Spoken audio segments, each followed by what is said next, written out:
కానీ ట్రెండ్స్ మారుతున్నాయి. అసలు ట్రెండ్స్ అంటూ ఉంటాయా? టెక్నాలజీ మారుతుందా? ఏంటి మీ ట్రెండ్స్ అన్నీ ఏమీ లేదండి. ట్రెండ్స్ అంటే అంటే మారేది గురించి ఇది ట్రెండ్ అంటే ట్రెండ్ నిలబడుతుందా?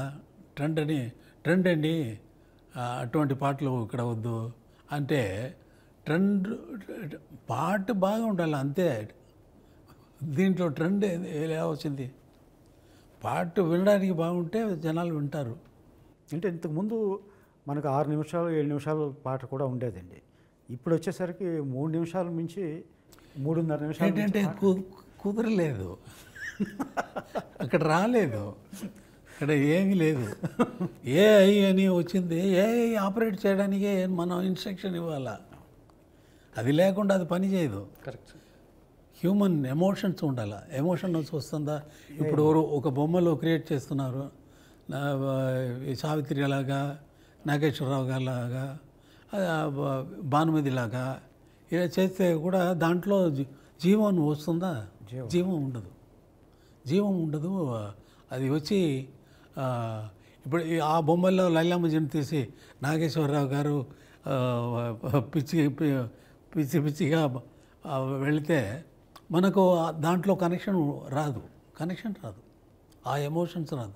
రియేల్గా మనం అప్పుడు చూసినప్పుడు భానుమతి గారిని, నాగేశ్వరరావు గారిని చూసినప్పుడు ఎంత ఎమోషన్స్, లవ్లో ఎంత ఎమోషన్స్ వచ్చింది ఆ పిక్చర్లో, ఆ సాంగ్స్లో. ఎందుకంటే ఏఐని చూసి చాలామంది భయపడుతున్నారు, కొంతమంది భయపెడుతున్నారండి.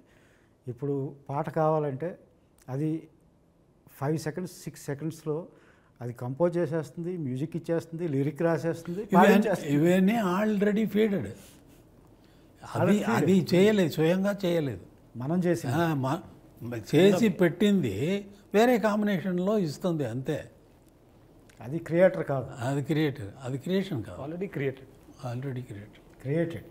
క్రియేటెడ్ విచ్ ఇన్సర్టెడ్ ఇన్ బఫేలా ఐటమ్ పెట్టి తర్వాత తీసి ఇది వద్దు అన్నట్టుగా మిక్స్ చేసినట్టుగా వస్తుంది అంతే. మీరు అన్నట్టు జీవం ఉండదు, దాన్ని ఇంప్రూవైజ్ చేయడం పాడేటప్పుడు. హ్యూమన్ బ్రెయిన్ వచ్చి కెపాసిటీ వచ్చి 1 lakh ఏఐ మెషిన్కు ఈక్వల్. అటువంటి ఏఐ మనం క్రియేట్ చేయగలము. ఏఐ ఒక హ్యూమన్ బ్రెయిన్ క్రియేట్ చేయదు. హ్యూమన్ బ్రెయిన్ క్రియేట్ చేస్తుందా? అది వస్తే ఎందుకు అది టైంలో వస్తుంది, టైంలో పోతుంది అంతే. అది నిలబడేది కాదు. అది దేవుడు ఉండాలి.